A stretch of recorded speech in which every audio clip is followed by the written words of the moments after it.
কলকাতায় এসআইআর এর বিরোধিতায় এবার কংগ্রেসের বিক্ষোভ। আজ কলকাতায় এসআইআর এর বিরোধিতা, রাজ্য জুড়ে এসআইআর চলছে। ইতিমধ্যে এসআইআর এর বিরোধিতায় পথে নেমেছে তৃণমূল কংগ্রেস, আর এবার কংগ্রেসের বিক্ষোভ এসআইআর এর বিরোধিতায়। অয়ন ঘোষাল আমাদের প্রতিনিধি রয়েছেন সেখান থেকে সরাসরি। অয়ন,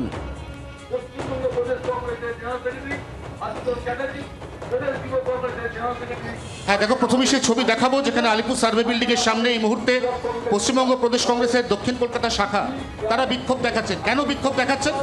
এই যে 1 মাসের মধ্যে এসআইআর এর সমস্ত প্রক্রিয়াটা কমপ্লিট করে ফেলার জন্য চাপ, এই চাপের মুখে একাধিক বিএলও তাদের প্রাণ চলে যাচ্ছে।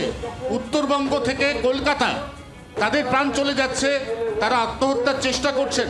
এবং এই যে এসআইআর এর আতঙ্কে আত্মঘাতী হওয়ার সংখ্যাটাও কিন্তু তাৎপর্যপূর্ণভাবে বেশি। আমরা জানি গতকাল রাতেও উত্তর 24 পরগনার একজন বাসিন্দা, তিনি ট্রেনের সামনে ঝাঁপ দিয়েছেন, তার 2 পা কাটা গেছে বলে অভিযোগ, এবং সেটার নেপথ্য কিন্তু এই এসআইআর প্রক্রিয়াটা দায়ী। জাতীয় কংগ্রেস একদিকে যেমন জ্ঞানেশ কুমার নির্বাচন কমিশনার তার অপসারণের জন্য লোকসভায় ইমপিচমেন্ট প্রস্তাব আনার তোড়জোড় নিচ্ছে, তেমনি আমরা দেখতে পাচ্ছি রাজ্যের উত্তর থেকে দক্ষিণ বিভিন্ন প্রান্তে কংগ্রেস কর্মীরা তারা পথে নেমে বিক্ষোভ দেখাচ্ছেন। আমি একটু কথা বলবো আপনার সাথে, আমি একটু কথা বলে জানার চেষ্টা করব। একের পর এক আমরা দেখতে পাচ্ছি বিএলও তাদের উপর চাপ বাড়ছে, তারা চরম পথ বেছে নিচ্ছেন। আবার এসআইআর এই আতঙ্কে একাধিক মানুষ যাদের নাম হয়তো 2002 তালিকায় নেই, তারাও চরম পথ বেছে নিচ্ছেন। সর্বশেষ গতকাল রাতে উত্তর 24 পরগনার বেলঘরিয়ার কাছে একজন ট্রেনের সামনে ঝাঁপ দিয়েছেন, 2 পা কাটা গেছে।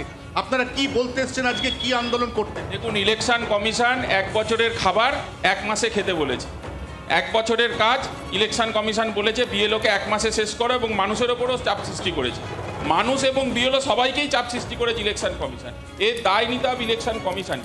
এবং আপনারা জানেন না, বিভিন্ন জায়গায় এনুমারেশনের ফর্মে ছবি তুলে নিয়ে চলে যাওয়া হচ্ছে। বোঝা যাচ্ছে বক্তব্য অয়ন, কংগ্রেস এরই বিরোধিতায় নেমেছে। এত অল্প সময়ে কিভাবে এসআইআর এর মতো এত বড় কাজ হচ্ছে, প্রতিবাদে দক্ষিণ কলকাতার কংগ্রেস নেতৃত্ব।